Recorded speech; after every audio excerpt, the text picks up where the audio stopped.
descoberta de Nag Hammadi e as outras, depois os outros códices que surgem, antes até de Nag Hammadi, deixa claro para a gente que quando a gente investiga o gnosticismo, a gente está lidando com algo muito mais amplo e profundo do que apenas uma heresia cristã. Ou seja, aqui, quando a gente descobre Nag Hammadi, a gente começa a ler esses textos e ter acesso, a gente começa a perceber que, uau, tem muito mais coisa aqui do que me disseram.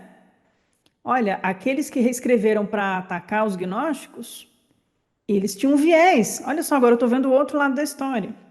Então a gente começa a perceber que não é um desvio do cristianismo vigente, não é um desvio da norma, não é uma distorção do cristianismo de Jesus. A gente começa a perceber que eles existiam muito antes de ter qualquer establishment de isso é cristão, isso não é cristão. Eles já existiam como cristianismos, eles já existiam como representantes de Jesus. Depois, quando eles foram se tornando muito fortalecidos, que o grupo que representa depois a igreja que começa a ficar nervoso e fala, a gente precisa combater eles. Então, boa parte da estruturação da igreja como um poder temporal se dá devido a essa reação aos grupos que existem. A igreja só se fundamenta e se organiza e tal porque eles começam a reagir aos outros grupos e eles começam a ficar preocupados com a forte disseminação desses outros textos e outros grupos. E isso está lá no Irineu, no Hipólito, eles comentam. Eles têm outros textos que não é os nossos autorizados. Então começa aquela disputa de nós e eles.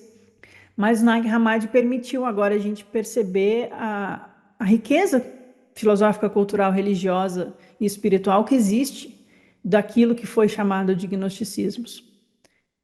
A gente encontra, então, em Nag Hammadi, nos textos gnósticos, sistemas complexos de ensinamentos, uma ampla biblioteca, não é mais só algumas calúnias, só algumas ideias tortas de grupos pequenos e perdidos, como eles quiseram nos retratar eles, né? Como quiseram nos passar. A gente descobre que, poxa, tem uma biblioteca imensa, muitos ensinamentos e textos que perpassam pelo platonismo e filosofias gregas. Agregam materiais herméticos. Tem textos do corpus hermético lá na biblioteca de Nag Hammadi. Interpretam simbolicamente e de forma heterodoxa o judaísmo antigo, porque a gente vai ver interpretações do Gênesis diferente do que a gente está acostumado. Mas não tem exclusão de cultura judaica. Tem uma leitura diferente de um outro tipo de judaísmo.